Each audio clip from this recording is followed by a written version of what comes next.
hot mics. We're going. Welcome to the currently untitled podcast featuring Mason. I'm Mason and Brandon. I'm Brandon.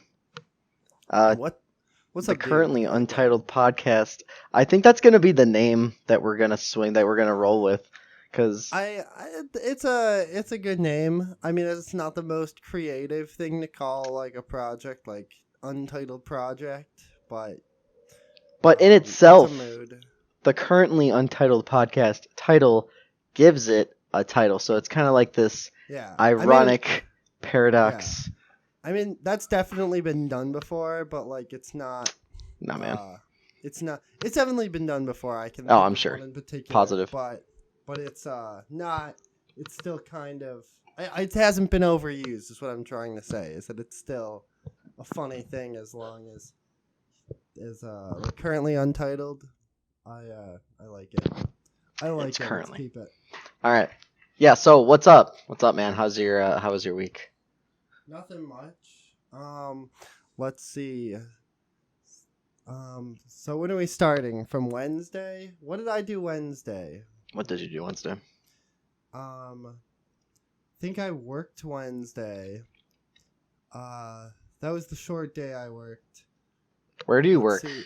I actually don't know where you work. Oh, right now I work at a deli. It's not fun. I don't really give a shit. I come in a half an hour late every day for like the past 3 months, and I haven't gotten fired yet. I also You're a shitter. I hate you. Yeah. You're the worst type of a fucking employee. Oh man. I am because I but fucking hate my job and I hate my life. Like, and you know what happens? They're gonna fire me. The same thing that happened last time I got fired. I'm gonna find another job within a week because that's how capitalism works. Oh Jesus. There's gonna be another spot for me somewhere. This Just podcast there's gonna be- episode's gonna blow up and Mason will never find a job again.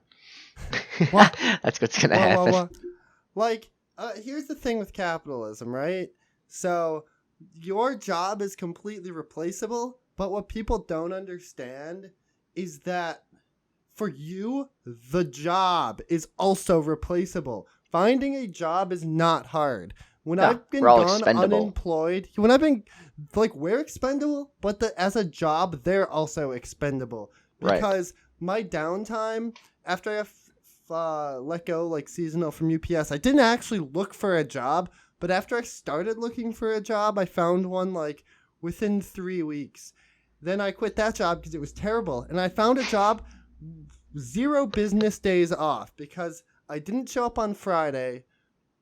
But then I think that Monday I had an interview, and then Tuesday I had to do some stuff at the courthouse. But then I started work on Wednesday, so I was unemployed for 0 days. Then that place let me go, and I found a job within a week. Wait. Why did they let you go for that one? Because I'm a shit employee. Because you're a shit. Okay. I mean, it's from the sounds of it. It sounds like you have nothing on your resume right now. Yeah, pretty much. Yeah, that's how it sounds. Besides my degree, which isn't doing much, I need to go back to school or build a portfolio. What is your degree in? Mathematics. Okay. That's interesting. I know people who are going to be majoring in mathematics or are currently on the road to the major in mathematics. Well, tell them to specialize, because if you don't specialize, you're fucked. There it is. So the general mathematics degree is a bad idea. You have to have something with it. Bad idea. Yeah, either specialize in data science or specialize in actuarial science or teaching. You need to specialize if you're going into mathematics, or else you're fucked. Because I'm having a very hard time finding a job in the field. That would make sense because the biggest asset for the mathematics field is teaching. So, like becoming a teacher it seems to be the most lucrative part. Statistics stuff, path. Like actuarial science, but then you need to specialize in statistics, which I did not. Statistics, that's another good one. Yeah, there's a lot of paths you can take with a mathematics degree, I could say, but yeah, they all require a certain specialization in certain ways or another. You gotta belong to a sub guild. A sub guild, yeah. That's pretty much what it is, really. Like the math guild, and then there's like all the sub guilds, all the paths you can take. All right, so work. You What else did I do Wednesday? I think I went to my girlfriend's house. I don't really think we did anything. Mason has a I think we girlfriend, just guys. hung out. And then yeah, I mean I don't mean to like be like, oh ha ha ha, I have the GF. It's like I don't mean to brag. it's just like, but when you're in a relationship, it's sort of like all like sometimes they can be very like encompassing. Like Absolutely. I've got like 3 things going on, and she's one of them. So it's kind of hard for me to talk about my week without You at have least to, yeah, she always mentioning that has I to be spent there. time with her. Because Yeah. your week probably was Like, mostly. I went to another person's house and I spent the night at that person's house. Like you're gonna figure it out, so I Right. might as well just say it. Just say it, Mason. Just say it. Just fucking say it. right. So, and then Thursday, I did a D&D campaign with some Oh, of that's my right. friends. You do your D&D campaign. And that was pretty fun. Give us the rundown of your party, because I know you are the DM, right? Yeah. Okay. Yeah. No, it's a good party. So we have I forgot exactly what. I think one of the guys is a cleric, and right now all he wants to do is just like try and bang every female character there is. Amazing. Sounds about right. He heals you and then bones you. Yeah. Let's see. Other guy's character is another sorcerer or a mage caster. I forget which kind. Maybe a sorcerer. Maybe another type of mage caster. Now, is it like the newest edition of D&D, or do you do Pathfinder? Yeah, 5e. You're 5e. Okay, because when I did it, I don't remember if I did Pathfinder or D&D, but when I was a mage, I guess it was referred to as a wizard. I don't really know. There's a lot of like wizard, sorcerer, warlock. We have a warlock. I forget the second guy's class, but he's they're all evil, neutral evil. They're kind of scoundrels. Oh, nice. The one character is a half orc warlock, and he's pretty strong. If they're all neutral evil, then like are they out for their own good, or like are they just kind of a team? They're out for their own good, but they're a team. They are a team-ish, but they like just started. Oh, right. So anything can happen. Yeah, we're doing a preset adventure campaign, and we started off the campaign because each party in this campaign is supposed to have a dark secret, like they murdered someone or they like witnessed something they weren't supposed to. Dark secret too. The whole party, this one guy came up to them and they're like, "We need a coup. We need you to blackmail one of the the Elite Four on the like council that runs the city. Like, we need you to blackmail him, so then he'll drop out, and I can take his spot." Yo, that's evil. And they like, you can't murder him because like this person like is a good person, just terrible in council. So you need to blackmail him out. And so the party was just like, yeah, okay, we'll do that. And then they just go and murder him. What the fuck? He just said not to murder him. Yeah. Well, that sounds like a typical D&D party. Yeah.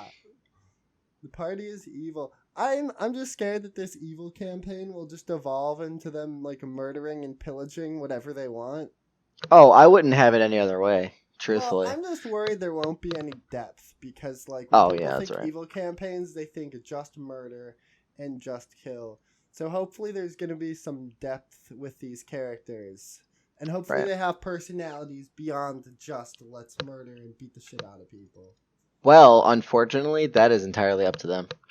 True. Like, you can't, as a DM, you can only do so much to add your own personality to the campaign, but it's just all what they want to do. I can push them to add more personality to it, but I have to get my own shit together first.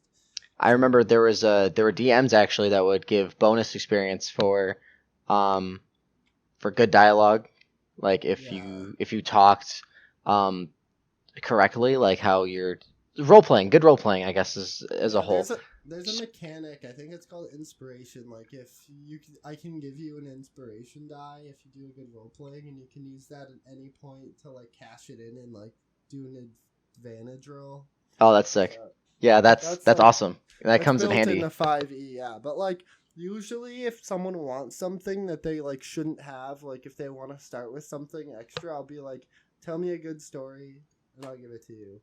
Like entertain me and like give me a good backstory on why you have this, and like I'll give you the item. Entertain me. Yeah. That's the best part of the DM. Yeah, I if am you not entertain me, entertained, so if bullshit's you gonna happen yeah, now. if you entertain me, I'll give you stuff. If you don't feel like coming up with a story, then you're not going to get the thing that you're Perfect. not supposed to have. There it is. So, I almost did that, but I decided I didn't want to do that at this time.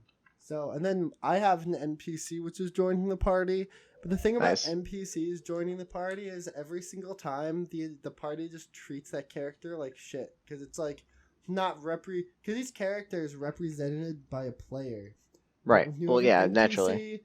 when you have an NPC, like it's represented by the DM, and they don't like that. They usually just treat it like shit. So usually, like I've lately been making my characters just like annoying as shit on purpose. So my character is a dragonborn who wanted to be a mage all his life, but like was forced to be a barbarian. So he ran away from like his village for a day because he was mad and upset, and then he came back and his entire village was slaughtered. It sounds So like now, the football player that just wanted to dance. You know what I mean? Like oh yeah. it's one of those instances. So now everywhere he goes, he plays his drum because he wants to be a bard. That's the thing. He wants to be a bard. So he plays his drum. Right. And he just pretty much gets kicked out at like all the townspeople love him, but anyone that like matters that like knows magic like gets annoyed by him, so he can never find a party to join. Oh, that's rough. So when he found 3 mages, he just decided to follow the party, and he literally won't leave the party, even though they try and get rid of him. Oh, so he's in there. There's Yeah. no there's no way around it. That's funny. Yeah, I guess you can kind of just force that on them. They're like, yeah, you can't do anything about it. This guy's not leaving. That's what I'm pretty much doing. But they're using him as a meat shield.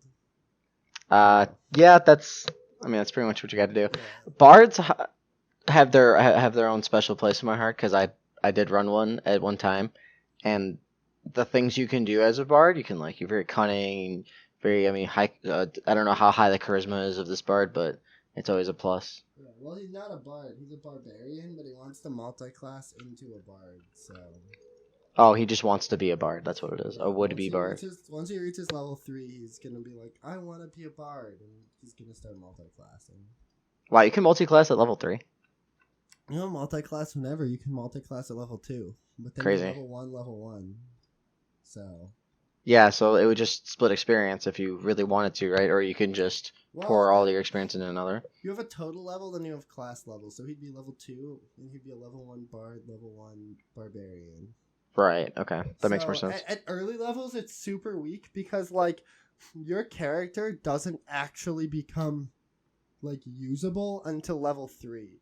Your character's pretty much just a regular person until level 3, because level 3 is when you get your choice of, like, what you want to do.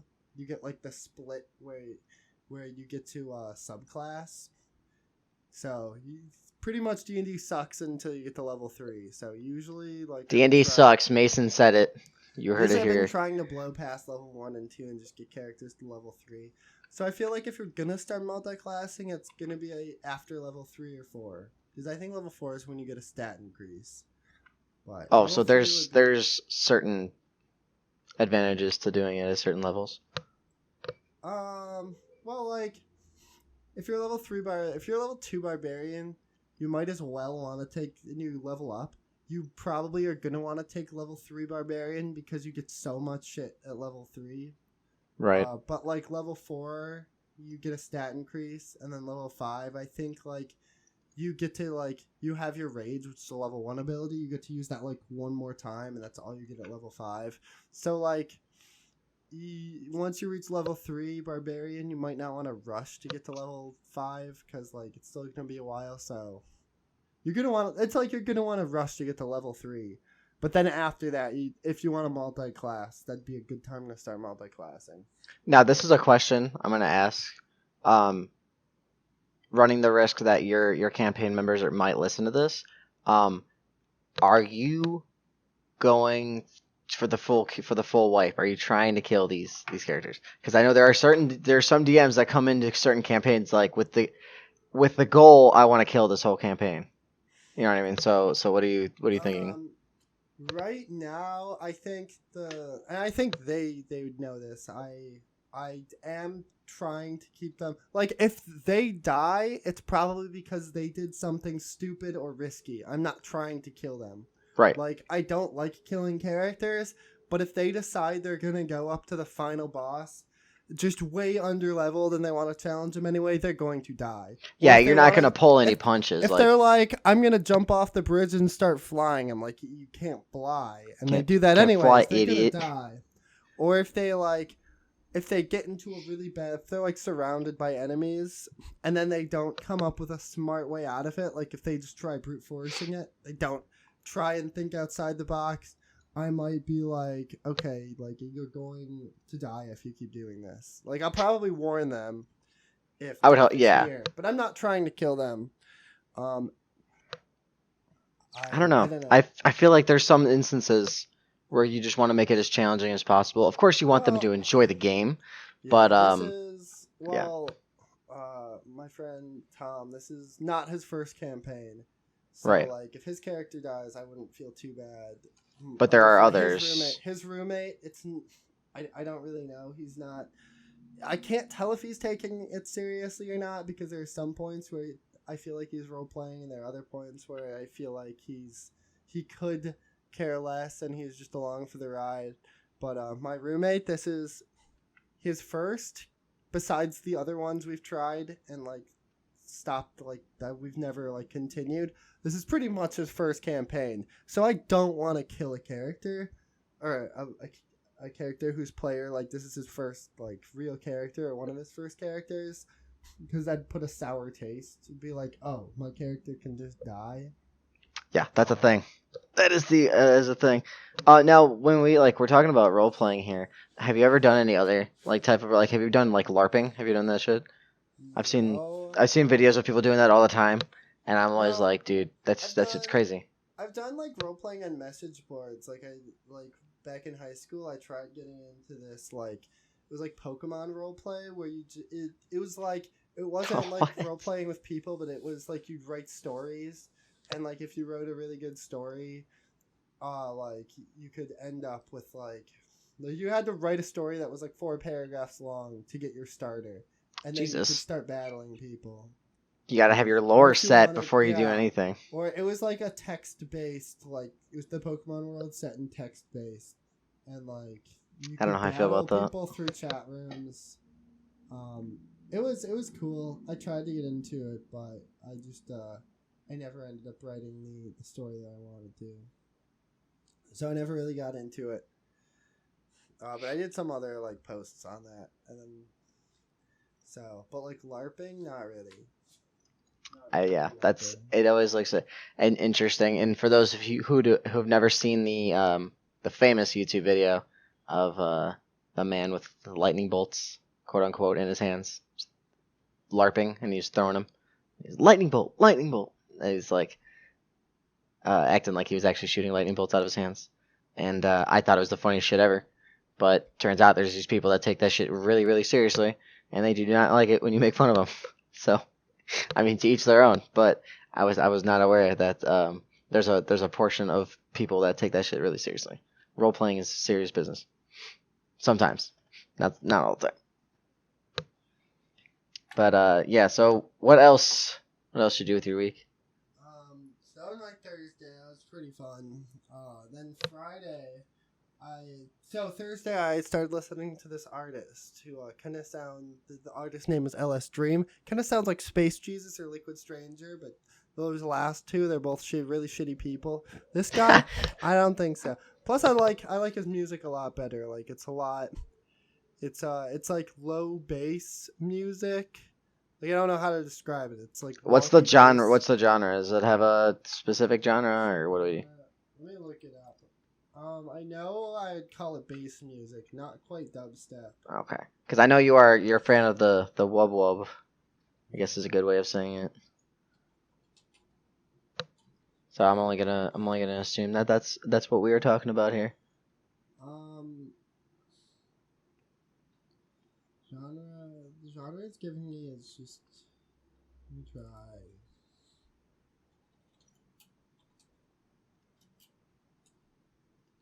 Yeah, so I discovered him the Thursday, and I didn't really want to buy tickets to see him like the day that I found him. So I was You gonna want to be wait till the that next guy? day. Yeah. I So I mean, decided I was gonna wait till the next guy to buy the tickets. So then I waited. I woke up. I listened to him a couple times. I'm like, oh, I really like this guy. And I I'm went gonna to buy spend the money. tickets, and they were all sold out. Damn, dude. So I didn't end up getting the tickets. I didn't end up seeing him, but instead I went to Kern's house. Cuckoo ran. Cuckoo. Played Luigi's Mansion, and I didn't realize Luigi's Mansion was co-op until he was like, "Hey, dude, want to play co-op?" I'm like, "What? This game has co-op?" Yeah, that's I forgot about that. Where it's a co-op in the campaign or in the story mode, Yeah. and as opposed to you can do it in the mini games, in the other two games. But yeah. Yeah, talk about Luigi's Mansion because I haven't played it yet. But I'm going to eventually. But yeah, how is it? It's really good. It's a nice, fun puzzle adventure game. Um, yeah, I don't know. It's the fighting ghosts gets really old. Um, but I think the puzzles are really what I like. I like going around like sucking stuff up, figuring out how to progress, figuring out how to get all the gems is probably the most fun part. Oh yeah, I bet. That's Because like the boss fights, they're just kind of underwhelming. And fighting the ghosts are kind of underwhelming, but I really like the puzzles and I really like the aesthetic. what's underwhelming about them? Is it just like how easy It's it just the is? same thing. It's like you suck or you blow or you press suck and blow at the same time to like you do like a shock wave. And usually you just have to do that shock wave on them and then flash them with the flashlight. The one I did with Curry in the boss fight was kind of fun because I had to suck up bombs and you threw the bombs like in the piano because it was a piano ghost. Oh, okay, that's cool. I mean, the aesthetic for all the boss fights are really creative. Like, you basically had to fight Ghost Mozart, so that was kind of fun. I've never had any complaints about any of the characters or the designs. Jesus, I'm having a stroke. No, the designs, in the Luigi's Mansion. everything aesthetically is amazing. It's just like actually fighting the ghosts gets very old very fast. Yeah, The that's boss understandable. fights are kind of a decent change of pace. Like all the regular ghosts, all the mini bosses, like there's only one way to beat them, and that's shockwave flashlight suck them up. And doing that over and over, like it gets old. That's not something that you can keep doing. Or like you don't even Right. need the shockwave, you just flashlight suck them up. That And doesn't the sound really boss, fun. yeah, and the boss fights are a chain. But like as I'm going along, there are like less ghosts, or like you just get rid of the ghost really fast. The puzzles make it worth it. The puzzles are fun. Now, we were talking about how there was multiplayer in the story mode.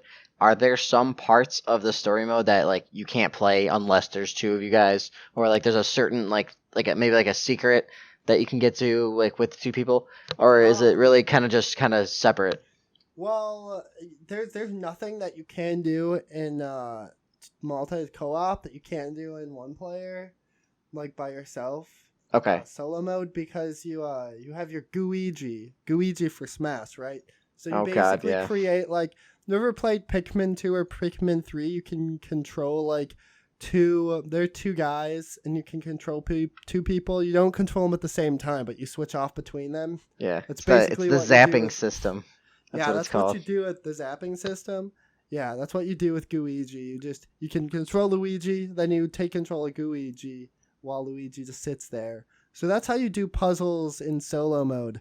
In co-op, you like one controls each at the same time, which is kind of overpowered because you can do the puzzles a lot faster.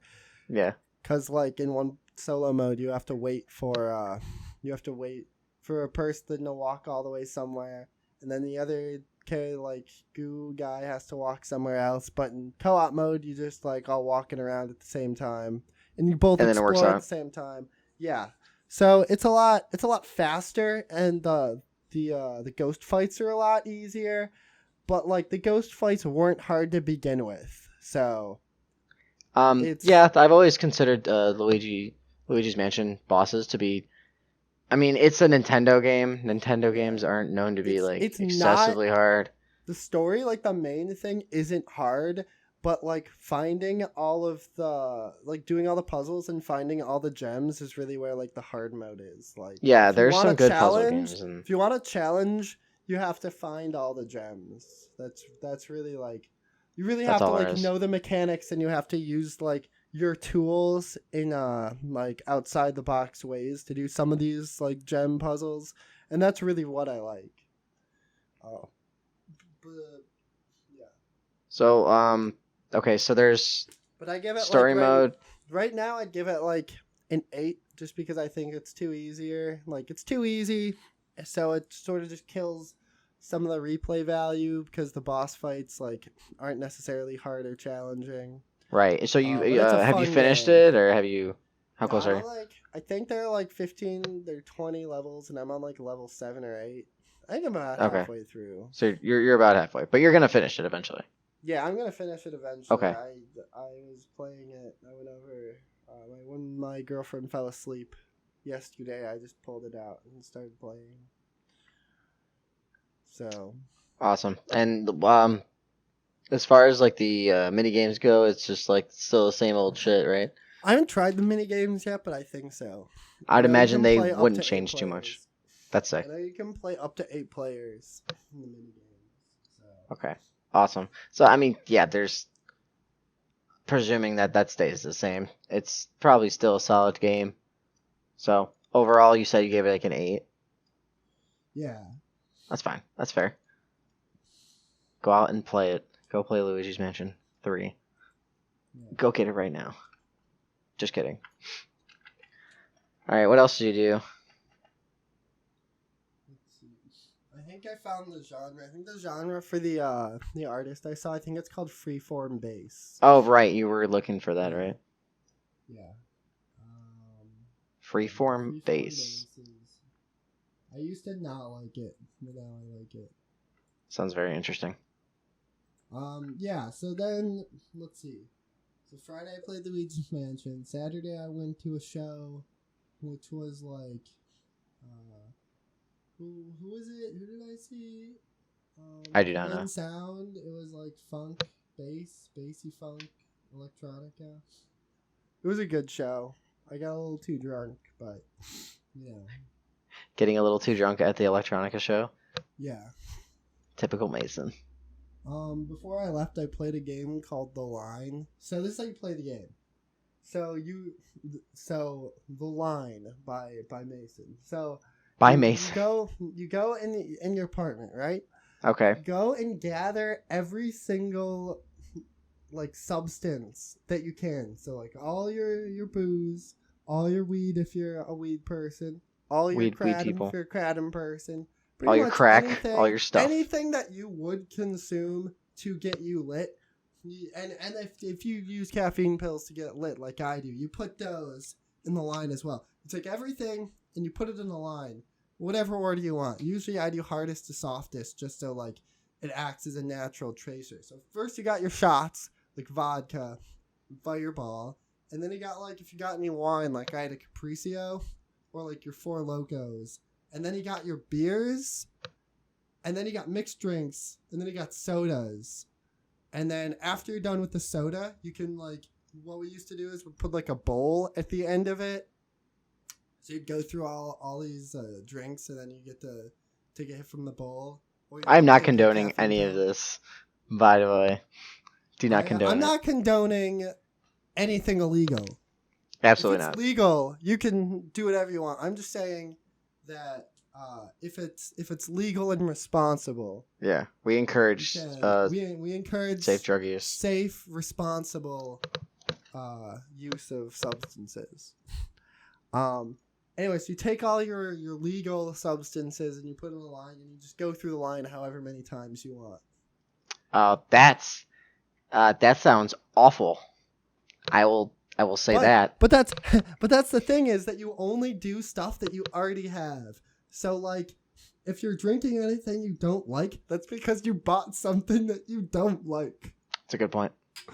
It's because So- you didn't like it. It's your fault. I mean, yeah. I mean, I didn't steal my roommate's vodka that was sitting there. But besides that, pretty much every drink in the house was put in the line. And then I sort of left it there because after you do it a few times, you do end up somewhat drunk. So for reference, I had a thing of Fireball and then a Capriccio and then... What is a Red Bull. Capriccio? I've never heard of that. Oh, you... What? Yes, you have. A Capriccio? Capriccio, the wine. Oh, the wine. Okay, yeah. I don't look at wine name, dude. I don't Yeah, even but drink it's the wine Ford that often. logo of wine. That it's not. Shouldn't be counted as wine because it's like it's so sweet. People call it the Ford logo of wine. It's the black one with like fruits on it.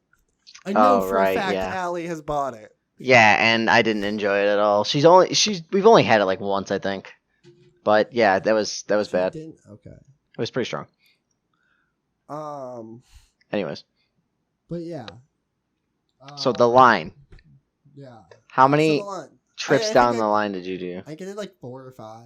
What the fuck? But it wasn't that alcoholic, but I did have Red Bull. Oh, and I had a Red Bull, and then I had my cup of Kratom orange juice, which I added vodka to. That's kratom for people that speak English.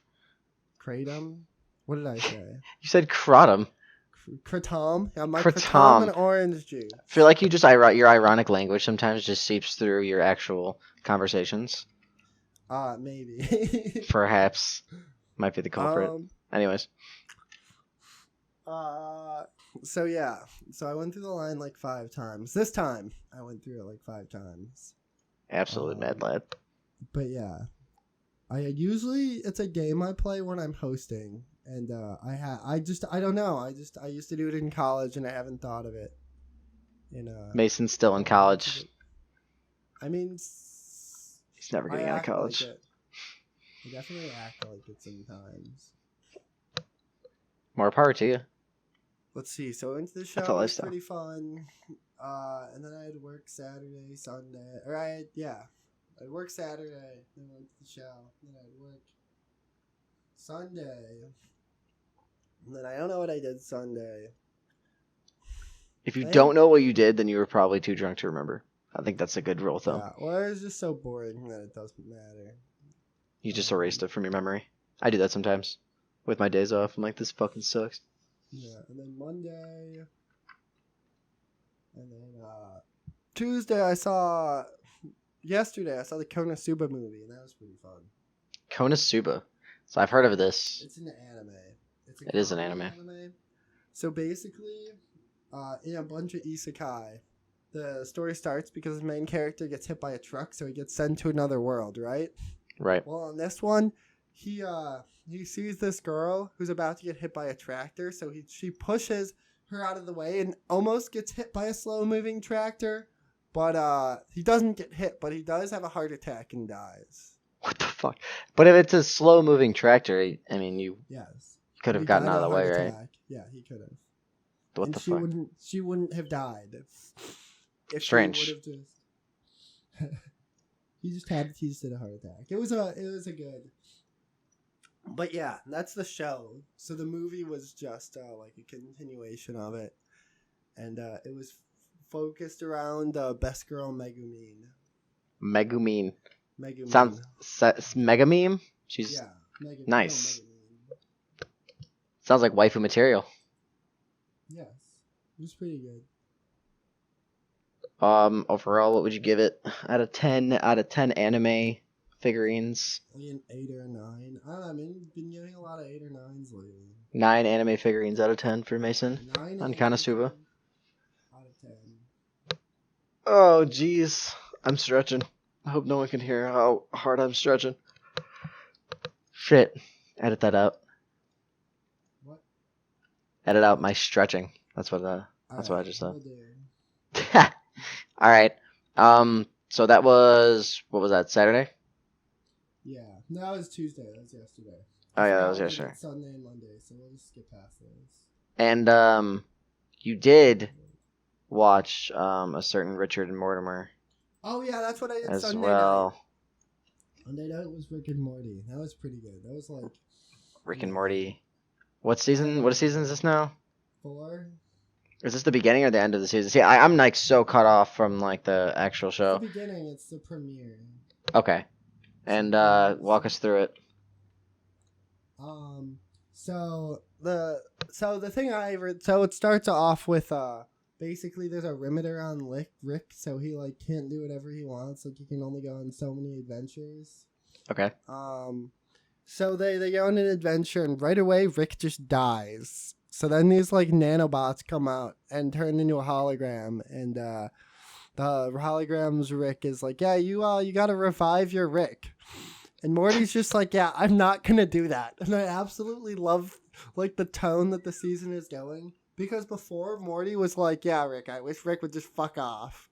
But Oh, like shit. in this That sucks. episode, he just doesn't revive Rick. He goes as far, like he doesn't kill. I mean, I guess he kills Rick on accident, but like it was like a car, the spaceship crash that caused him to die. So Morty didn't kill Rick. But Rick is like, yeah, you can revive me. Just make a clone of me. And Morty's like, yeah, fuck that. Damn. So like, Marty's just being salty. Yeah, so he finds a crystal, and he basically becomes Akira. It's basically the plot of Akira. Oh god. Is it? So when you say it's like the plot of Akira, do they haven't give? Seen Akira, and I have no idea what happens in Akira, but I've heard people say it's Akira. So. But it's big, yeah. So there were references to Akira. You just never watched it before. Yeah. Okay. So when you say there were references, like were there like, was it like a subtle nod, or is it kind of just implied? Oh, they literally like, they never say it, but like in one of like the news shots, they have like a shot where like the news reporter is covering it, and at the bottom of the screen it has like the scrolling news text, and it's like Akira boy set free. So Akira boy. Yeah, that's so funny. They specifically like nod to it and call to it, but it's not direct unless you're. That's pretty funny. For it. Yeah, unless you know your lore, your anime lore. Yeah. So that was that episode. Are you excited about the rest of the season? Is it good? Is it worth watching? Because I might start watching it, but what honestly deterred me, and what may have deterred so many people for a very long time, was the community. You know, with the whole Szechuan sauce incident, it just made the whole Rick and Morty community look like fucking weirdos. Watch the show and then don't tell anyone you watch the show, because like, yeah, the community is bad, but a community can't really like kill a show if you don't try and go into that community. If you just completely ignore the community. Got it. And the community is not really toxic. It's just like specific. There's not really that much toxicity, because like the main thing that people point to is the ones like Szechuan sauce guy that jumps on the counter. Yeah. If you watch that whole video, it's apparent that's like extremely ironic. Like that's a hilarious video. That was a meme, that video? Yeah. Okay, because it's certain. There were people like rioting, but like the most extreme example people have from those riots was just an ironic meme. I think the one thing that it really speaks volumes is the fact that I just automatically assumed that it was real, because that's something that someone would do. People that saw like the 15-second clip on Instagram or Facebook would think it's real, but if you watch the whole video, he fucking Naruto runs out of the store. I don't know, man. Maybe he was just like super serious for a second and then realized like, oh shit, this is a bad idea, and then tried to meme it off. Either way, that was funny. He did an I interview laughed. with my ex-favorite YouTuber, Monkey Jones, and he was just explaining that, like... Friendship with Monkey Jones ended. He practiced it, and not even friendship, just, like, him being my favorite YouTuber, that ended. What happened?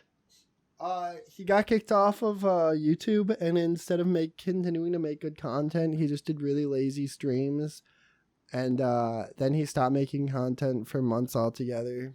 That's all YouTube React. He's made one channels. Yeah, but he used to make really good, like, really funny scripted videos, and he's made one good video in the last year. So Oh, that sucks. It does. Although the drama surrounding him never is, like, endless. So Speaking of drama, Drama Alert, is that the channel? Is that still a thing? Is he still doing videos? Yeah, he still makes videos. I always see him in my algorithm sometimes, but it's always old videos because you know how YouTube algorithm is just complete trash, fucking nonsense. So I get these like really dated videos. I got a video of the 2008 stock market crash. That was cool to watch. What? Yeah, YouTube was like, "Hey, do you want to watch a video about the day the stock market crashed in 2008?" And I'm like, "Yeah, I guess I do." And I started watching it. I think that's the worst part, is YouTube has it right on the money. I'll watch the most random shit. It's very weird. What do you get on your YouTube algorithms? Here, I'll go to YouTube right now. Yeah, look at your front page. Like, what are the first 4 that it recommends? Alright. So Monkey Jones's new Let's Play channel. Digibro's new podcast channel. Digibros. A video, an analysis about BoJack Horseman. What a good show. Video about YouTube complying with COPPA. With who? COPPA. It's a law. Basically, that means you have to be super specific about targeting advertisement towards kids. Oh, okay. Well, okay, I guess. YouTube taking away ad revenue. That's so funny. I'm getting a bunch of anime videos by Digibro. What is this? A song by Boombox Cartel. A Virtual Riot, who's a dubstep artist. A random guy doing a reaction to that. Nice. And then a music video by Rez and Nala. Okay, so not super weird. No. I mean, I get some weird anime shit sometimes, but probably because they're able to pinpoint your topic because you watched a certain like topic of video a lot. Yeah. I don't know. I think I just pissed YouTube's algorithm off, and now they're just shitting out videos onto my front page. Here, I'll link you They're punishing me. Video that's on my front page. The weirdest video on Mason's front page. Now I have to click. Yeah. Where is it? Oh, is it on the Discord? Yeah, I just sent it to you on Discord. Rev says Desu.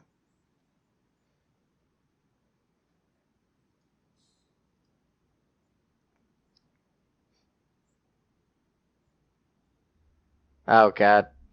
I can't handle it. I can't handle the sound like the and you definitely just message Allie's Discord. She's gonna see that and be like, what the fuck? No.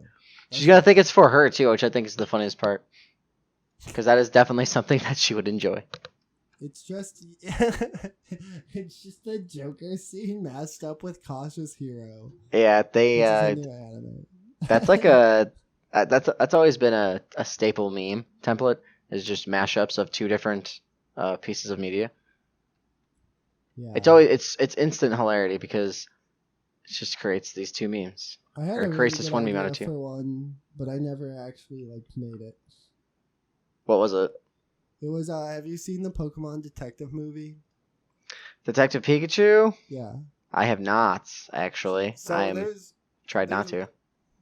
Okay, there's one scene that I really like, but I also have some issues with, where they go into like this warehouse and it's just like, so in the city that Detective Pikachu takes place, like Pokemon and people live in harmony, so there are no Pokemon battles and no capturing Pokemon. Yeah, They're just I've seen the partners. trailers and all that stuff for it, but I haven't really seen the actual video But or the obviously movie. there are people that don't want to live there that don't like this rule, so there are underground fight clubs basically. Of course. So you walk into this one warehouse, and it's just this Exploud blasting like electronic music, but the music they pick just sucks. So I was gonna like mash that up with like a really like, I don't know what I was gonna do, either like really hardcore bass music or like really heavy metal. Or just make farting noises. Yeah. I think that would be the best meme. The memes are endless with that. Oh yeah, something like that can just Yeah. hours and hours of I content. couldn't find it on YouTube, and the movie like was still in theaters when I had the idea, and I don't know it's on DVD yet. So, and by this point, like someone might have made the meme yet. And if not, if I can find the clip and I can't find any memes made of it yet, then maybe I'll do that this week. It's out there. It's definitely out there. I would say that.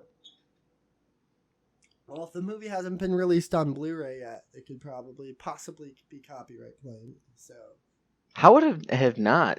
It's been I don't know. It's been out for a minute. Gotta look that up. I don't know how long it takes a movie to release on DVD. It always differs depending on like the features and shit that's gonna be on there.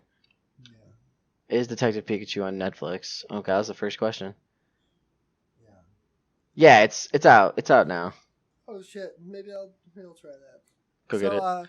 Let's see. So I know the last time we talked, I said I was gonna make a video. I did record the video. The question is if I want, and I like put it together. I just don't know if I want to upload it as is or if I want to add a little bit of editing to it. You're just self-conscious about all your videos. Yeah, You're like, it's not perfect. I might add a few edits to it just to make it a little funnier, but like, it's just 3 clips put back to back. It's like not cut up, and I might just upload it because I think it's actually really like, I do a really good job of like explaining what I want to, then I review the thing I want to, and then I go on a little tangent that I think is funny, and then it ends. It's only like 12 minutes. No, that's not too bad. Usually So- tangents can't exceed 30 minutes, in my personal opinion. After 30 minutes, it starts getting stale. Yeah, so I'm going to watch it over. I'm going to see if it needs to add some edits to it or not, or if I should upload it as is, but I don't have an intro for my channel yet. I don't have an outro, and I don't have any music, so... Intros and outros are, I would say they're overrated. If I go onto a video to watch something, I kind of want it to start right away. I hate being like having such a consumer mindset, but I want it to just kind of happen. You know what I mean? And if I see an intro, I'm probably gonna click away. Like, that's all that is. But I did give you the click. That's the thing. So Yeah. either way, I don't know. Well, It all depends. I like doing intros like 30 seconds into the video. Like, start the video, and then I cut to something, make a funny joke, then cut to a really quick intro, and then get back to it. Right. Well, it could work. It could work out.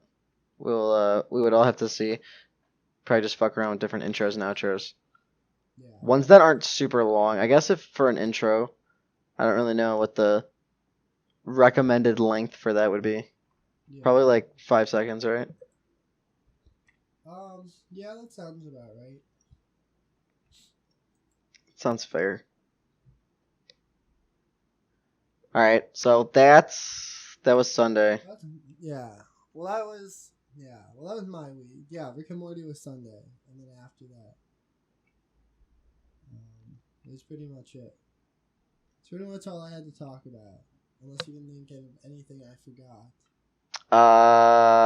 No, not. I mean, I don't know your week. I just knew that you had Rick and Morty on the mind, somewhat. So. Yeah, I totally forgot to talk about that. But yeah, it's good.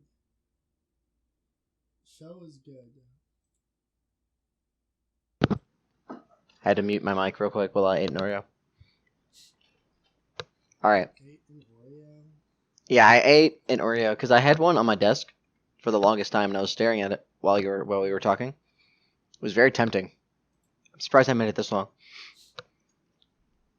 All right, I guess it is time to talk about my week. Let's see, what did I do? I don't really know. Like, I just worked a lot. I work. I clean gutters for a living. I am a gutter cleaner. I get on a ladder and I walk on roofs and I scoop gutters and the leaves into a bucket. And I get paid pretty well for that, just because we have to be on like roofs and shit. Yeah, I'm not super afraid of heights. Sometimes like the ladder will like be a little sketchy and I have to get down. I get a little nervous. Sometimes you slip a little bit on the roof and you get a little nervous. But like I've never had any like huge incidents. So, I mean, you're like when you get up there, you can like feel you're pretty stable because like the material, like skateboards, they have like that grip tape. Yeah. Like it's just like it makes it like so you don't fall off the skateboard when you're like skating essentially, and your feet are pretty like in place. That's pretty much how you feel when you're up there. It's the same material relatively, so it makes for somewhat sturdy surface to work on. You just can't be retarded. You can't like run. You can't slip or anything stupid. But yeah, that was like the majority of my week. To be honest, there were just a lot of working. Two things in particular that I did want to talk about. First of all, of course, football. I'm a big football guy, so I will be talking about that in some of the upcoming podcasts, as well as this one. There was two games in particular I wanted to talk about, and the first one is the Chicago Bears game. You're kind of a Bears fan. I don't really know how much how much you know about football or anything, but I mean, I know the rules. I know like some strategies, but I don't know anything about like the meta. Like I don't know anything about the teams. right, the meta. Yeah, it's so funny because like not a lot of people in like the league or anything would say the meta, but like that's a good word to say it because like that's honestly what it is. It's just the fucking meta. Because everyone who like actually watches football like knows what's going on because that's just what you do. Like nobody knows how the game is played, but isn't tuned in to like the teams and stats. Like everyone pretty much that watches football pretty much knows the stats. Right. But like there are lots of people who like play games or like I play Dota, but I don't know the meta for Dota right now. Like when I played, I used to. Like I know how to play the game. I know how to play like Hearthstone and shit. Like I'd probably go in and do decent, but I have no idea what the meta is. I don't know like how the teams are doing, how the pros are doing. How the teams are doing and how it's progressing in the game. So not many people. I mean, not a lot of people. I mean, really follow football like super closely. But you don't have to follow football super closely to know that the Chicago Bears have been slumping lately. They lost, I believe, there was 4 in a row coming into this game. Playing at Soldier Field, Trubisky coming out of his slump, throwing 3 touchdowns, no interceptions, 16 for 23, only 173 yards. Those 2 yards counted though when they needed to go in the red zone. They played pretty well in the red zone. Still looks sloppy, and it sucks because I really want to be excited about this win, but it didn't look as promising of a win as you would hope for it to be for a Chicago Bears team that were coming in with not only playoff aspirations but Super Bowl aspirations. For those of you who weren't aware or didn't watch the first few games of the season, first game the Bears were getting booed off of the field after the halftime, to just the dismay of the fans being so disappointed after getting thrashed by the Packers. Look up the exact score right now. Wasn't good. It was 10-3, but it was interceptions galore. Trubisky threw like 3 interceptions. So for Trubisky to come in and throw three touchdowns, no interceptions, it's pretty good. I don't really want to talk about that game as much as I want to talk about the other game, San Francisco 49ers taking on the Seattle Seahawks. This was the Monday night game of the week, and it did not disappoint in some highlights. Prime time. Crazy. It was a slobber knocker. It came down to the very end. I believe there was 2 or 3 lead changes there in the fourth quarter. it was great. It was awesome. And of course, San Francisco 49ers 8-0 coming into this game. Seattle Seahawks were 7-2. Jimmy Garoppolo playing a little sloppy, 24 for 46, 248, one touchdown. He threw a pick. He fumbled twice. O-line not doing him any favors. That Seattle defense kind of suffocating him and kind of forcing him to throw that ugly pick that he threw.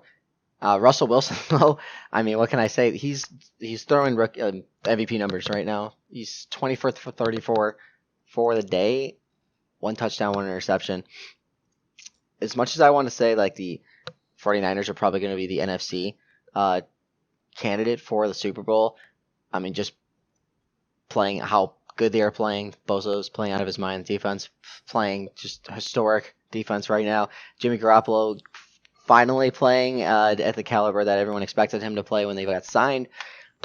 I don't know. Seattle Seahawks never fail to impress me when it comes to that, and this felt like a playoff game going into it. Felt like an NFC title game, honestly, and these two are definitely candidates for the NFC title game. So, overall, Seattle Seahawks taking down the 49ers 27-24 on a 47-yard field goal missed by Chase McLaughlin with 1 second to go in the fourth quarter. That would have won it for the 49ers. Would have been 9-0 if Chase McLaughlin made the 47-yard field goal. Just to remind you, he made a 43-yard field goal earlier in that game as well as a 39-yard field goal. So he was playing well. Just not able to deliver when he needed to. And of course, that 42-yard field goal in overtime by Jason Myers to put the Seahawks in the lead and win it. So yeah, that was that football game. It's good. It was a good watch. Honestly, I don't watch many football games all the way through, but that was one of them that I definitely played all the way through. 7 total turnovers. It was just a lot of defense being played as well as a lot of offense. It was just a very round game. It was a good time. Now, speaking of good time, I will say this: the KSI Logan Paul fight was pretty entertaining. I enjoyed watching that as much as it seemed like they enjoyed fighting. These two guys beat the hell out of each other. Did you watch this, any? I did see some clips in the past day. Yeah, no, it looked really, really close. And I know the first one was just a draw. Yeah, so it was a draw. I don't know why. It definitely seemed like it was going to go more in Logan Paul's favor, in my opinion. I don't want to get too wrapped up into it. Now, I going into this, I really didn't watch a whole lot of media, or I tried not to at least. Except for there's a few Snapchat videos that I saw of Logan Paul, like his training videos and stuff like that. This guy looks built. This guy definitely put on, I want to say, 10, 15 pounds and a lot of muscle. It was mostly muscle, and he looks pretty good now. 199, I believe that what's the tail of the tape said. 199 to 196, both 76-inch reach. Coming in here into this fight, I mean, there was like celebrities that came into this fight, like Wiz Khalifa and a bunch of rappers and DJ Khaled and Chris Brown and Justin Bieber, and like they all came in. Dan Bilzerian wasn't in one of the selfies with them in the back locker room. They were just kind of chilling with him before the fight, kind of getting loose. Coming out here, Logan Paul with his sequin sleeveless vest, this red, white, and blue. It was really Logan Paul. It was just really bright, really look at me, getting surrounded by security guards walking down, showered in booze, might I add. Very weird. I didn't really expect him to get booed as hard as he did, but it was clear that there was a favorite. Because the UK one, KSI was the favorite because he's from the UK. So naturally, yeah. America one, Logan Paul should be the favorite. So I feel like that's really a testament to how different the audience is. Where the last one was just a lot of YouTube celebrities. All the biggest YouTube celebrities went. And this one, it's actual celebrities that showed up. Right, and not only that, you got these these bettors coming in that are big fans of boxing. They want to try to make some money, and in order to make some money, they need to get to know their fighters a little more. Maybe they're not really well versed in the YouTube stars. I mean, these guys have never boxed prior to this. They have no experience coming in here. Still the same publicity and the same money being put down as a normal boxing match would. So naturally, there's going to be some new attendees for these fights that aren't really familiar with these two. Coming into this, at face value, you see these two, and you remember Logan Paul's whole, Suicide Forest thing and whatever the hell he had going on. He's been in the spotlight significantly more than KSI has. He's more controversial of a person. So coming in here with no knowledge prior, I mean, I'm probably going to vote for or at least cheer for KSI. And that's probably what it sounded like was going on with that. That was a heavy boo, though. I will say that. So it was coming in here. KSI was the heavy favorite. KSI walking in here with this kind of a cool. It's like a rave face mask. Like the sequel, like the bead face masks that they have when you go to raves. Some of them, yeah. Those I don't really know how to explain it, but yeah, coming in here with this kind of a cool looking face mask on, red trunks, black stripe, KSI on the side, looking focused. Not as many security guards. I think he has like one or two walking down with him. So I don't really know why Logan Paul had so many. He's maybe a little nervous that he was gonna get jumped or something. I don't really know, but yeah, they go in, and honestly, the fight was pretty good. I was concerned that this was just going to be, they were going to gas themselves out like really early, and it was just going to be just kind of like a boring fight that no one's really going to enjoy. But it was pretty good. Scheduled for 6 rounds. They did go all 6. Round 1, it was evident that Logan Paul was just going for style. He had his arms down. He wasn't really up. He wasn't trying to block himself. He wasn't trying to do anything too defensive. He didn't want to seem like he was backing up into the corner. He was always trying to push, and KSI was putting his punches in a little more calculated, and he was hitting a lot more than Logan Paul was. And you could tell Logan Paul was starting to get a little frustrated. Logan Paul did tag him a few times with the left, but KSI getting a lot more punches in the first round. Second round, still pretty much a stalemate.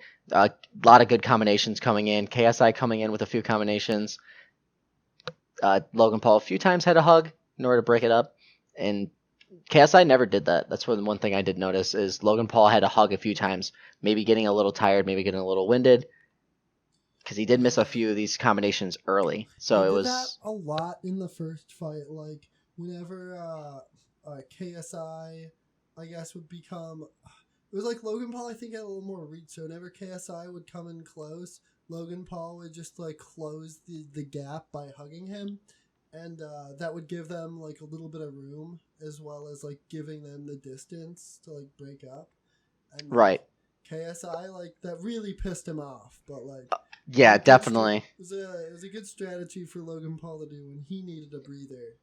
And as we say this, round 3, he kind of gets backed up into a corner. KSI gets him with a right, overhead right. Logan Paul going in for the hug. No one's there. He drops to a knee. Ends up being the first knockdown of the day. Logan Paul getting counted to 5, gets up. He's good. But before that, you could see on the replay, he was kind of smiling. It seemed like he was kind of toying with KSI. Maybe that's what it was. He was getting a little cocky. And that's what it was. That's what it looked like the whole fight, honestly, is he was just cocky, kind of arrogant. Round 4, he starts putting his arms up, putting his hands up, being a little more defensive. It was evident that he was getting yelled at about it, and it starts to hurt when you stop defending yourself. So that's definitely one thing to take into account. Logan Paul getting pushed out in round 4, the majority of round 4, until KSI goes in, slips forward. Logan Paul tags him with this weird uppercut out of nowhere, honestly.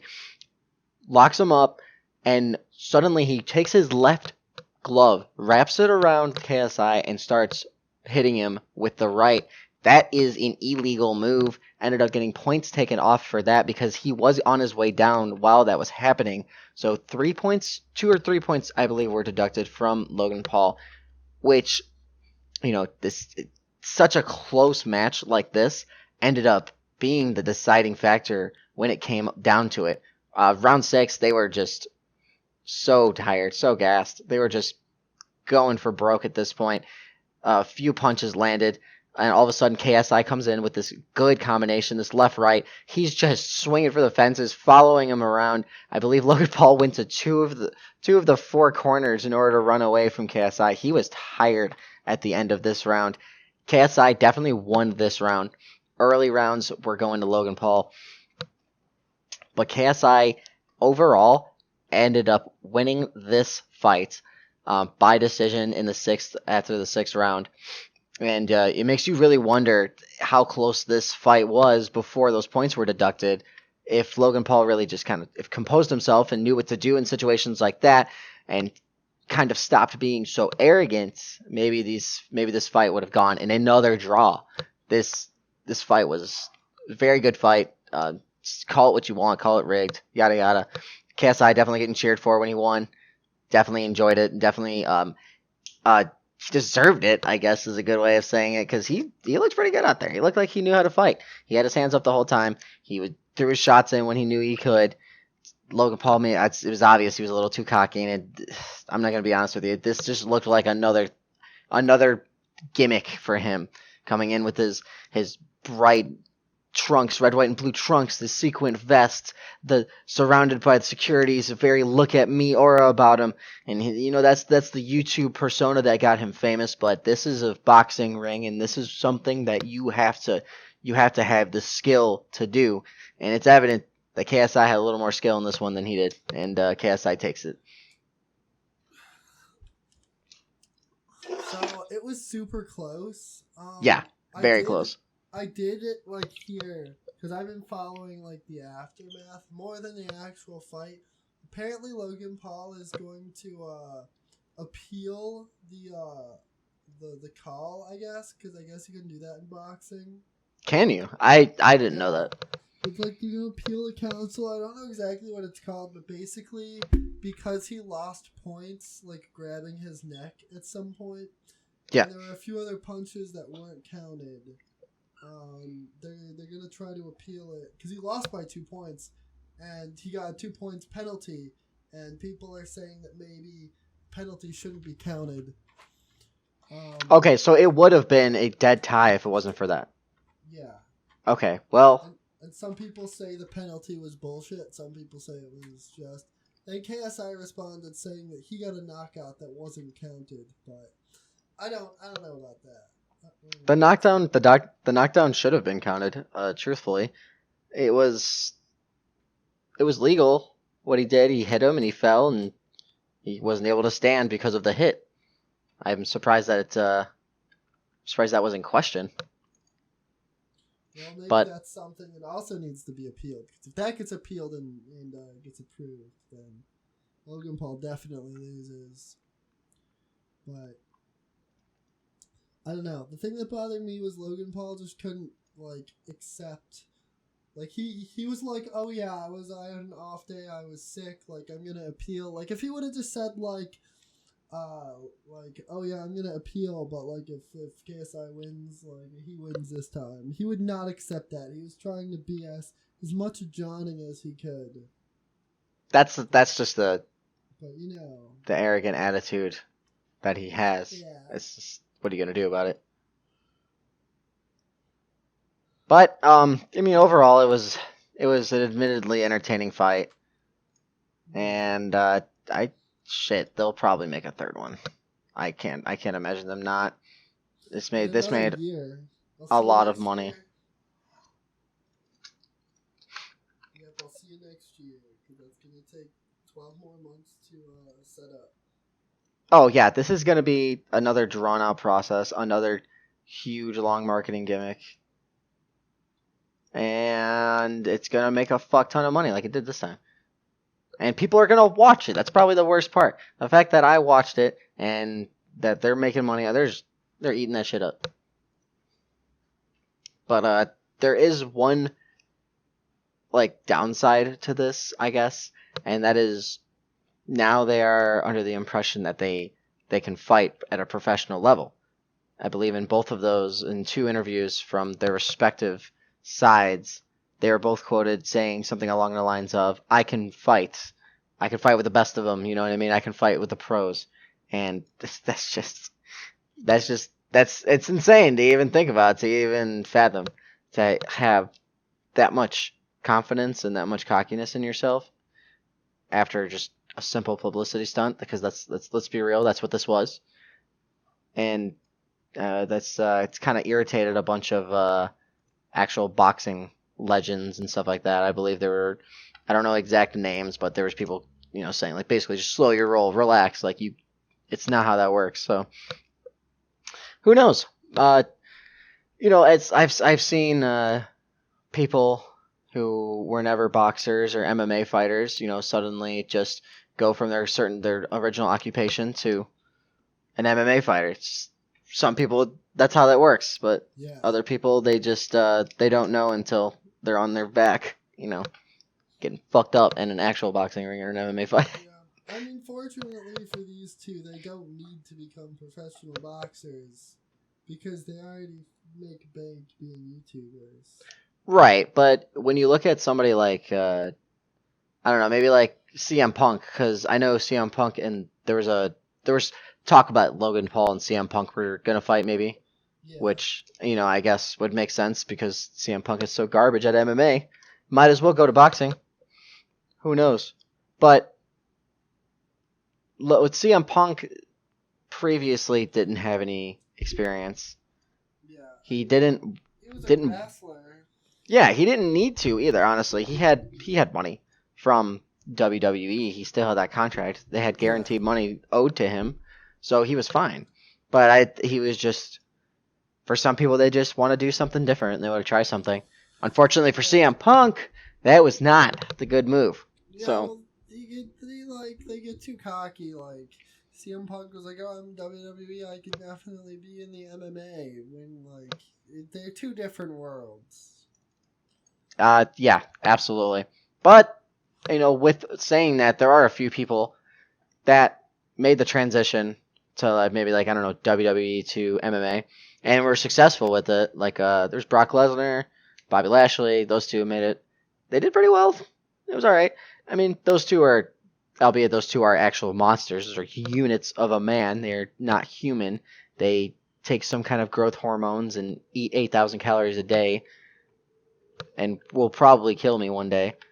But there's a fine line between acting and doing it, and sometimes people don't understand the delusion until it's too late, and they get hit a little too hard. But yeah, to put a bow on it, it was a good match. It was a good fight. Probably Logan Paul KSI 3. So just waiting for that next year. But yeah, that's pretty much my week. Oh, I started watching Upgrade. I don't know if you've watched this movie. I don't think so. So this movie, it's a futuristic movie, is set in 2060 something, and there's this implant you can put in the back of your head if you lose all the feeling. So for paralyzed people, they can put it in their spinal cord or their brainstem, and it's like a robot. It's pretty much like Google, operating inside of you, and it helps you walk and it helps you do everything. So this guy has it in him, and all of a sudden there's just people trying to fight him, to try to take it out of him. So now the robot's like, okay, let me take over and I'll fight him for you, and he has to say permission granted. He has to actually treat it like an app. So it's just this random plot on top of this witty concept that admittedly yields some really good dialogue between the the little machine that's in him and him. He's like, there's one time where he's like, "Whoa, I'm like a fucking ninja," and the robot's like, "I am not a ninja. I am a robot." Like, you know how like robots. I think the best way of saying it is like Big Hero 6. Like the dialogue in with the robot was so funny because the way he said it, and then just that voice is super funny to me. So that was a thing. But on top, like the plot was just kind of very loosely compiled, with these people that are trying to kill him, that killed his wife. So he has this like emotional rage and has this reason to do it. But like there's no explanation. And I'm an hour and 45 minutes into this movie and there's just fighting and there's not a lot of talking, which is fine, but I would love to know why I'm watching this movie. You know what I mean? And hour 45 minutes into the movie, I turned it off. Like it was just it got I'm the type of person that I need closure and I need information on the movie. So it's not just, I'm just watching some random bullshit on my screen. You know what I mean? I need to have some meaning behind what I'm watching. So this movie gave no meaning whatsoever. Very actiony oriented movie, which might have been a good movie for me if I knew what I was getting myself into. I don't know. I kind of assumed it was going to be just a regular action movie with a clear thesis and a clear ending, but it didn't really seem like it. I mean, I like movies that sort of like are different, but Oh, I mean, I like John Wick, for instance. John Wick is a very action, just blood and guts, no rhyme or reason to it, really. I mean, the dog died. Of course, the dog's dead. That's a good reason. But you know what I mean? It's just very over the top, and it knows it too. And the movie doesn't take itself too seriously. But this movie kind of did. It had these like very dramatic moments with the villain. He's like zooming in. He's like, "I killed your wife," and then all that, like all the cliches, and it was just very bland. So. Yeah, Allie and I didn't really much enjoy it very much. We ended up turning it off. I think we switched to like it's some documentary on the Pacific Ocean. I think that's what we ended up watching. So, sea turtles. That's pretty much what it was. There's just a lot of sea turtles. Sea turtles are sick, dude. Did you know they like lay millions of eggs because of how many get eaten from like birds and stuff? Yeah, apparently like birds and like dogs on the beach like just dig into the nests and just eat the eggs. It's very rough way to die. But yeah, that was my week. That's pretty much it in a nutshell. So, bam. Let's see. I got one more thing to talk about. Do you guys Yeah, what's up? else to talk about? No, not really. The two things I really wanted to cover were covered. But you got something? I get lost on the football talk, but I didn't keep up with KSI and Logan Paul just because I know. Right. I keep up with that. It's hard. Yeah, it's hard to keep track of all the different topics because I like talking about different things. Topics are very skewed for me. Yeah. No, I consider myself, with my tastes, I consider I have somewhat varied taste, but you're all over the place, dude. I know, man. I'm up and down and sideways. Who knows? Maybe there's someone out there that likes Logan Paul, KSI, Chicago Bears, Seattle Seahawks, and San Francisco 49ers. Maybe I just get down with the Smash talk. I can't get down with the Smash talk. Maybe I'll start watching Smash more. We'll talk about that more next week.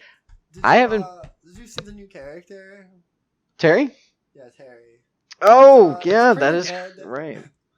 Yeah, I did buy Terry. How did you like him?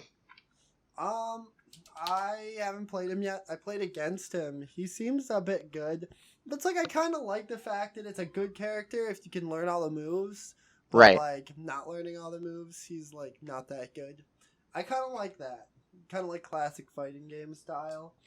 But he's overpowered, and that's never good. No matter what barrier to entry, a character should never be overpowered because someone who has no life is going to learn everything about the game. So, like... It's definitely a character you can know life on, because there's a lot of stuff to him. Yeah, That's what I saw, at least with Sakurai's video. Fox is like a lot harder to play than Puff, but just the fact that like Fox has a higher ceiling than Puff, Fox will be played more, even More though than it likely, would yeah. probably be easier to learn Puff at like lower levels. Like more people are gonna play Fox because the ceiling is higher. So like having a character with such a high ceiling, it doesn't matter the barrier to get to that ceiling. People are gonna reach it, and that character is just gonna be. Yeah, it depends on how much someone enjoys it. If someone really doesn't enjoy a character, it makes it really hard to learn anything. So you're just kind of Which is why people not don't play progressing. Puff, right? Who knows? Like the reason people don't play Puff is because people just don't think she's fun to play or play against. Puff has a bad rap. I know Mango played him back in the day, but he switched from it because it's not fun. It's a boring character. Yeah, I mean, yeah. Anyway, so I know we talked when we talked last. We talked about Pokemon, and I was saying, God. so this was my stance. The stuff hadn't come out yet. I hadn't read any leaks. My stance was that they cut the Pokedex in half, and if they make the models good and if they make the game really good, that's fine. Right. So information has come out that all of the Pokemon models are directly ported from the last game, which means that they're the same models. They're the same number of triangles. They're pretty much the same. It's pretty obvious that unless they recreated them all from scratch, which would be a dumb idea, because why would you recreate the models from scratch and make them the same? I guarantee you they technology. didn't. They have technology to make the models better. So why would they make them the same when they could make them better for very similar like costs? Yeah, I would agree with that. So all the ones are the same, implying that they imported them from the last game, but there's only half the Pokedex. So essentially, they just cut it out for storage reasons. A creative decision to only put half the Pokemon in, and people are thinking it might be because they want to sell DLC of the other characters at some point, or microtransactions. But that's like super unconfirmed. Like we don't know about that. This is the first game Nintendo has released, like a sequel-wise, that's smaller than its predecessor. Yeah. I've never heard of Nintendo doing that, and I know it's a Game Freak thing, but they took out Pokemon, they took out moves, they took out Z moves, they took out Megas, they have less evolutions. There is less content on this game. The worlds might be bigger, but like the gameplay people have seen, it's like glitchy as fuck. So like this game looks like it's gonna be bad, and Game Freak straight up lied. Like people are I don't know the exact lie, but it's something about how they lied about something. Yeah, they lied about something. They Fuck said 'em. they didn't import. They said they had to recreate all the Pokemon from scratch, but the Pokemon people are seeing looked very obviously imported. Oh yeah, that's bullshit. So they're waiting for a response. Well, shit. I guess. When is So- this game coming out? I don't know, but it's soon. It doesn't look like it, but it's soon. Yeah, IGN gave it a 9.3, and people are just shitting on IGN because like IGN has such a like a bad rap. Yeah, didn't they also say that Hoenn had too much water? Like, IGN is retarded. Like 9 out of 10, too much water. This game's a masterpiece, but there's a little too much water. Like 5. Like, what the fuck? It's on a peninsula. But I digress. So, that's probably my biggest gripe of all. I was kind of what you were saying earlier. They got rid of a lot of cool mechanics that would have maybe like set the baseline for later games, like Mega Evolutions and and Z moves. I wasn't a huge fan of Z moves initially, and it kind of grew on me. I was like, those are kind of cool. And then you have Ultra Beasts that kind of just appeared, and now they're gone. Is it the same universe? Ultra Beast weren't Pokemon, but they, for all intents and purposes, they were exactly like Pokemon, but they weren't Pokemon. Yeah, but like they were these weird things that you could like put in a Pokeball, but no, it's not a Pokemon. Shut up, don't worry about it. So it's But they can still battle like Pokemon. yeah, and it's just, I don't know. I don't care enough to really like look into the lore on that. But you kind of gave fans this expectation, and you kind of got them accustomed to it in one generation. You completely take everything away from it. I just think this game as a whole is just going to be a complete garbage fire, and I don't see this game being good at all. Like honestly, I'm not even. I don't even think I'm gonna buy it. Like this is the first gen in a I'm not while. getting it.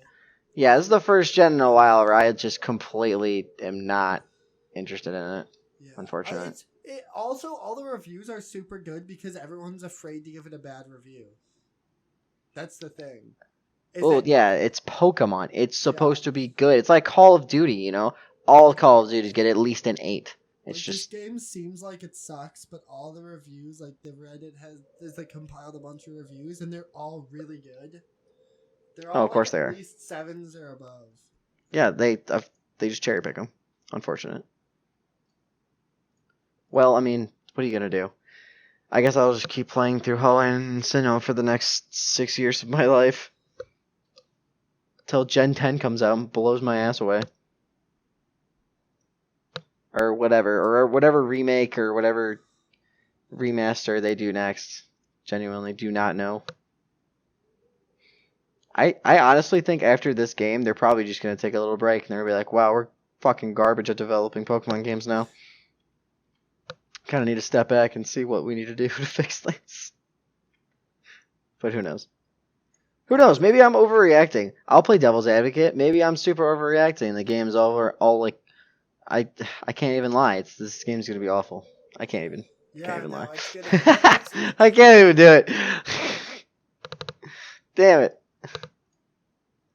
I was like on the fence because I really like the rival team. So how rival teams worked in the past is Team Rocket was just like this mafia, and then in the 3rd gen games, Aqua and Magma, they're just like, yeah, we're gonna geoterrorism the Earth. Pretty much, yeah. They were just eco-terrorists doing whatever. It was hilarious. I love. Yeah, that. I thought it was good. that was great. That was the best. Cause I don't know. Maybe it was me being a kid and not playing many games, but I've never like seen geoterrorism be a thing, and I just loved it. But then the rest of the Pokemon rival teams, they're just all evil, and they all either want to destroy the Earth or destroy all humans. And then you get to this team, and this team, all they are just they're super fans. They're just like really big fans of your rival, and their entire like existence is to bother you because they don't want anyone else to be champion, right? So they want Marnie to be champion. Marnie's your rival, and their entire existence is to make Marnie your champion. And the only like obstacle that Marnie has to become the champion is you. So Team Yell exists solely to just fuck with you. And I assume by their name they yell. Is that what they yell? Like, you know the super fans at like football games that like tailgate and stuff? Yeah, the obvious season ticket holders. That's them. Oh my god. They are the season ticket holders for money. They are the Pokemon tailgaters. Yeah, their team Yell, and all they do is yell and then fight you. Like, their entire existence is to just bother you. That's the only reason this team exists. I think that's a cool concept, but that would be cool if there was like an opposition, like Team Silent. Gameplay wise, because gameplay wise, like all the bad teams are there, so you beat the bad teams. But narratively wise, this team exists just to fuck with you. But do you like have to fight them sometimes? Like, oh, you gotta. I think you want to get it. You'd have to. You'd have to fight them. That's what evil teams do. I know they're just trying to completely change the game with this gen, which is whatever. But come on, you got to keep some of the formula there. Because I did enjoy the team fights, and you know the plot line for Team Magma and Team Aqua was pretty entertaining with the whole Weather Corporation and stuff. It was different. I liked it. I wish they go back to like Team Rocket type deal, like these evil teams that have a goal. Like maybe they maybe like they have an evil team that like isn't necessarily, people don't know they're the evil team. They're just like a group, like a company. Like Team Yell? Being the evil team. Yeah, Team Yell. What if Team Yell is just actually evil? Every team needs Team Yell. Every game needs Team Yell. Every silence needs a yell. Just trying to think of the opposition of it. Team quiet. Probably what it is. Yeah. So the person, I just looked it up. The IGN reviewer that gave Pokemon Alpha Sapphire, they gave it a 7.8 for being good. They had it was perfect, except their only complaint was too much water. That's You the can't say same that. reviewer that gave Sword and Shield a 9.3. Oh, you piece of shit. I'll find her. I'll fucking find her. That's amazing. Is this the real timeline we live in? It really is, because this is the timeline where developers look at reviews and they go, all right, this is what we need in order to get a good review. This is the game formula, so we're just gonna fucking do what we gotta do for the game. What about the people that buy the game? Fuck the people that buy the game. We Fuck want the money. people that buy the We want game. good reviews. Fuck the That's all it people is. that buy the game. Literally, I agree with fuck that. the people that buy the game. Unfortunate. But what are you gonna do, you know? But alas, Yeah. people will buy it, and there will be a generation of people that have it. Yeah. As Basically- disappointed as they will be in it. Basically, Game Freak Light is trending on Twitter, and people will buy it, and it will be one of the best-selling games, even if it's proven beyond a shadow of a doubt that this game like sucks and reuses so many assets, and they just decided not to put half the Pokemon in for who God knows what reason. Like, this game will sell good no matter what. Like, Yeah. you don't need to push it to sell good. And But that's the real it's- tragedy here. it's not gonna shatter numbers or anything. It's gonna sell good initially because people are idiots and they fucking pre-order these games still, and it'll sell for maybe like a month and then people will realize it's trash. But whatever. I'll enjoy the games that I enjoyed. Game Freak, you made some good games in the past, Yeah, and you're a AAA good developer for that. AAA games never flop. No, I AAA, think- no, that's I not think- true. Look I at mean- Fallout 76, that AAA game. Did that flop though? Fallout 76? I know, score wise and like community wise, the game flopped. But did it lose money? It did lose a lot of money. Did it? So much so that companies were trying to sneak extra copies of Fallout 76 into boxes of the Xbox 360 bundle to get them out of the store because it was taking up space and it was literally costing them more money to have it on the shelves than it was to actually get rid of them. So people would just get them for free. There was like 2-for-1 deals, 3-for-1 deals. It was the funniest shit ever. People were tagging people in Twitter all day. Like, hey, look at my GameStop that has this pile of Fallout 76 in the back of the fucking dumpster. Come and grab them. To these kids. It was just a garbage fire. So to answer your question, yes, they lost quite a bit of money. Yeah. So,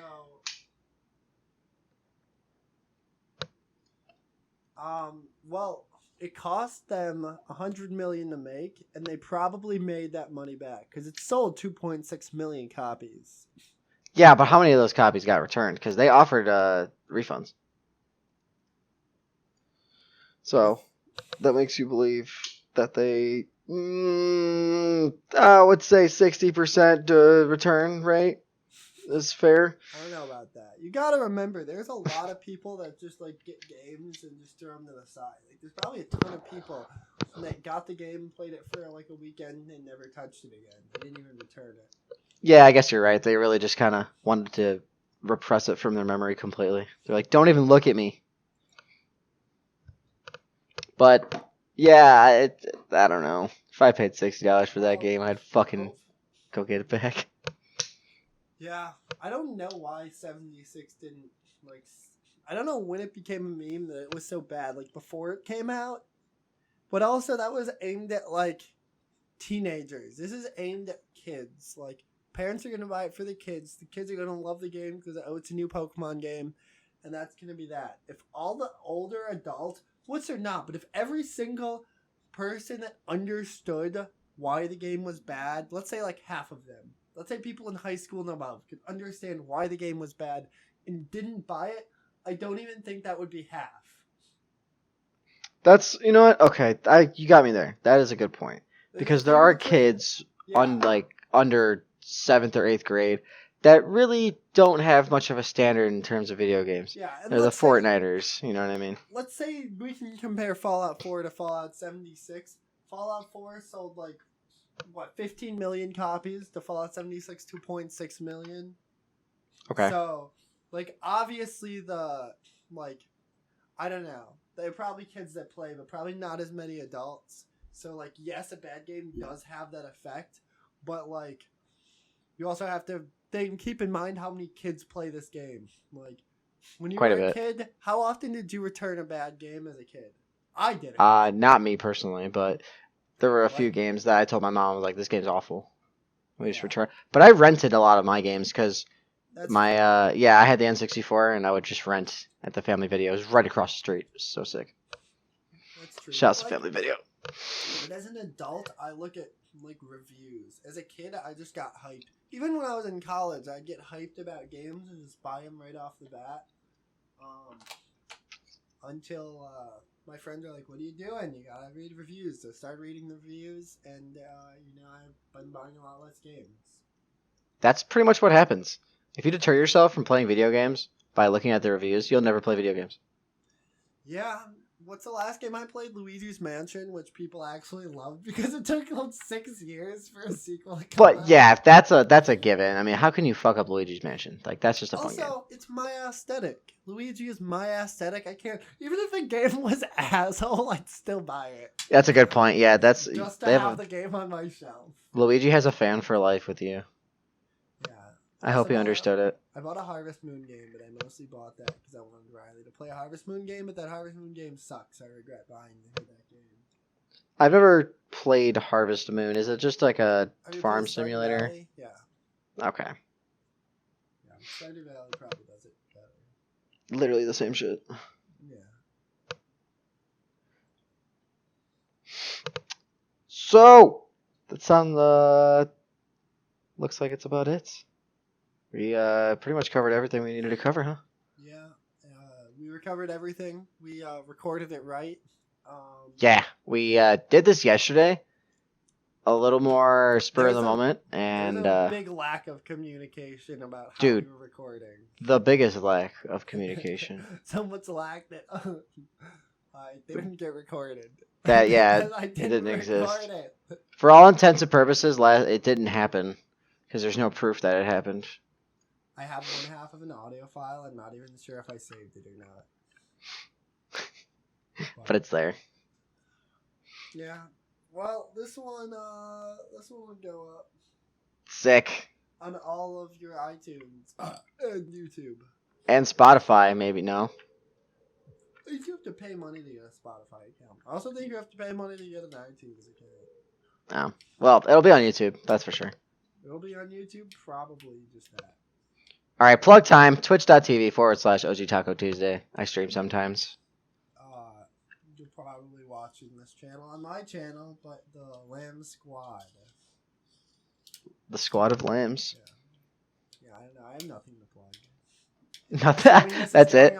Assuming this is going on my YouTube channel, I have nothing else to plug. Like and subscribe to his channel. Yeah. So we feel motivated to do more of these. Yes. Hopefully there'll be one person that gets all the way through this. I swear to fuck. If one person listens to this and comments, "Hey, I listened to this," I will. Maybe that'll be it. Maybe. That'll be the hand that puts down the gun. Who knows? All right. Well, it was. I guess I'll see you next week. For sure. See you guys. Signing